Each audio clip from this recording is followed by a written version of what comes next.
Merhaba değerli dostlar. Kürtçe eğitim serimize kaldığımız yerde devam ediyoruz. Evet, bugün 18. videomuzu çekiyoruz. Özelinize afiyet. Ben 2 hafta önce çok ağır bir gribal enfeksiyon geçirdim. Ve bundan ötürü de videolara ara vermek zorunda kaldım. İnşallah bundan sonra bir problem olmazsa derslerimize kaldığımız yerde devam edeceğiz. Her cumartesi günü derslerimiz yayında olacak inşallah. Bugünkü dersimizin konusu hoker.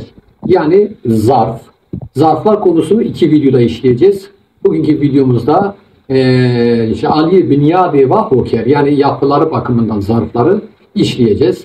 Evet, desteğinizi esirgemezseniz çok sevinirim. Şimdi derslerimize geçelim.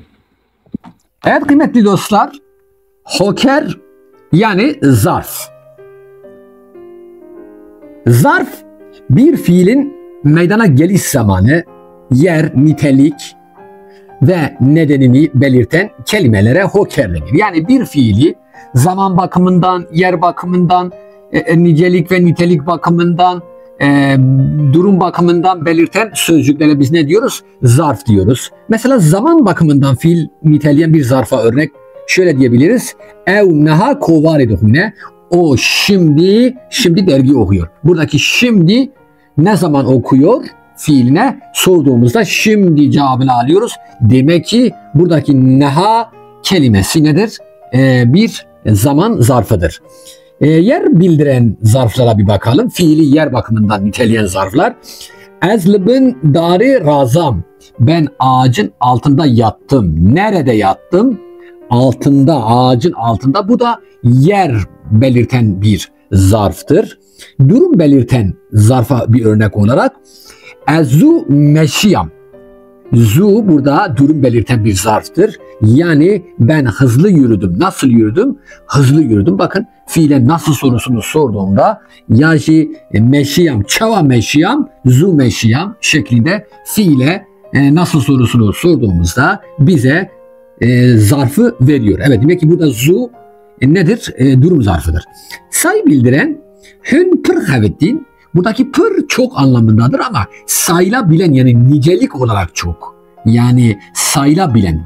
Çok çalıştınız, kaç saat çalıştınız belli yani. Bu ölçülebilir olduğu için buradaki pır kelimesi sayı zarfı olarak kabul edilir. Çünkü ölçülebiliyor. Neden bildiren zarflar? Azat ziber nehaşi nehat. Azat hastalıktan dolayı gelmedi. Hastalıktan ötürü gelmedi. Buradaki ber dolayı anlamını kattığı için burada da nedir? Neden belirten bir zarftır diyoruz. Evet, zarflar konusunu en az 2 videoda işleyeceğiz. Bugünkü zarfların yapısına bakacağız. Yani Ali Binyadi ve hoker. Yani yapısı açısından, yapısı bakımından zarflara bakacağız. Birinci yapı bakımındaki birinci zarf grubumuz hokerin huaru yani basit ya da sade zarflar diyoruz. Ne diyoruz buna? Ön ek veya son ek almayan zarflara hokeri huaru yani sade basit zarflar diyoruz. Başka bir deyişle türememiş yani sade halde olan yapım ekini almamış zarflara biz ne diyoruz? Efendime söyleyeyim basit zarflar, sade zarflar diyoruz. Mesela bunlara örnek olarak do yani dün anlamına gelen bir zarfımız zaman belirtiyor. Ez do hattım ben dün geldim. Bakın gördüğünüz gibi do kelimesi sade haldedir. Yani yapım ekini almamış. Herhangi bir ön ek ya da son ek almamış. Bilindiği gibi Kürtçe hem ön ek alabiliyor, hem son ek alabiliyor, hem de bükülebiliyor. Yani Kürtçe aslında dünya dillerinin birçoğunun kendi özelliklerini kendi içerisinde barındıran muazzam bir dildir diyoruz. Evet, neha yani şimdi anlamını katan ev neha nen doğa o şimdi ekmek ya da yemek yiyor diyebiliriz. 5 Rüstem 5 min run demeşe. Rüstem benim önümde yürüyor. Baş Mizgin li paş min rûnişt. Mizgin arkamda oturdu. Ser çivik helin li ser dare çekir. Kuş ağaç üstünde yuva yaptı. Vır, bak buna, bu telaffuza lütfen dikkat edelim. Vır var, bir de vır var. Vır, vır diyoruz ya. Ez vır nasekinim. Ben burada durmam. Vır. Böyle oluyorsa bu burada anlamını katıyor. Vır ise ez vır rûniştim. Ben orada oturdum. Demek ki birisi Z ile, birisi normal bizim dediğimiz W ile, yani ve dediğimiz kelime harfle okunuyor.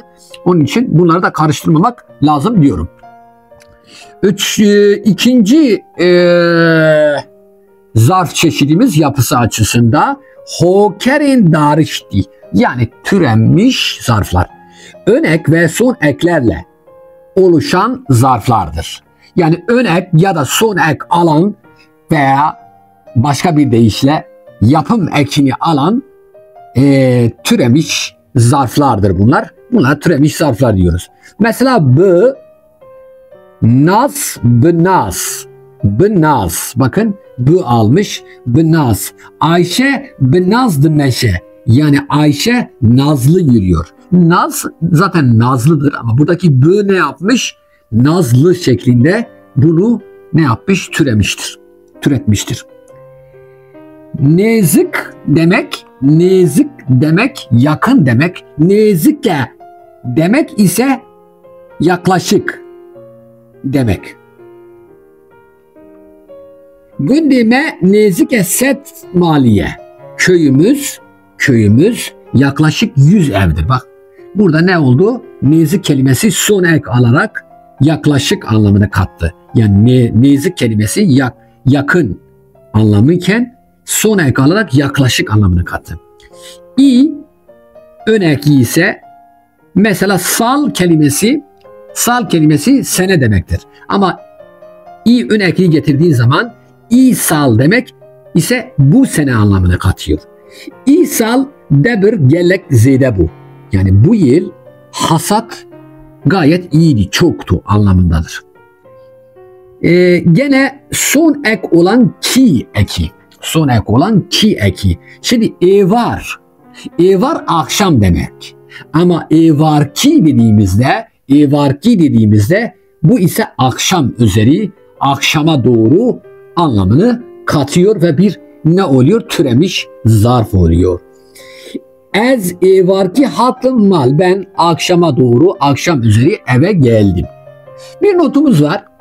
Niviski, iro, işev, evarki, kurdane, dilirane gibi kelimelerde türemiş zarflara örnek verilebilir diyoruz. Son zarf çeşidimize geliyoruz. Yapısı bakımından son zarf çeşidimiz hokerin hevedüdani, yani birleşik zarflar.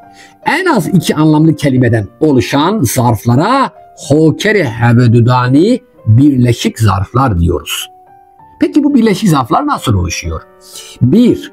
İsim tekrarıyla. Mesela pol, deste, yani sınıf, deste. 2. Bir sayının tekrarıyla. Mesela düdo, sise, ikişer, üçer. 3. Bir sayının bu eki ile tekrarı ile. Roj be roj, yani gün be gün. Evet, 4. Sayı artı isim. Nivro, yani öğlen. Evet, şimdi burada bir açıklama yapmak istiyorum. Sayı artı isimden nivro örneğini vermişiz. Nivro yani öğlen. Şimdi burada niv kelimesi bir sayıdır aslında. Ro demek gün demek, niv demek yarım demek. Yani kesir olarak yarım. Bir günün yarısı anlamına geldiği için bu bir sayı zarfıdır diyoruz. Evet. 5. ise her artı isim. Mesela her dem, her zaman. Evet değerli dostlar, bu videomuzun da sonuna geldik. Başka bir videoda buluşmak umuduyla hoşça kalın, hatırlayın.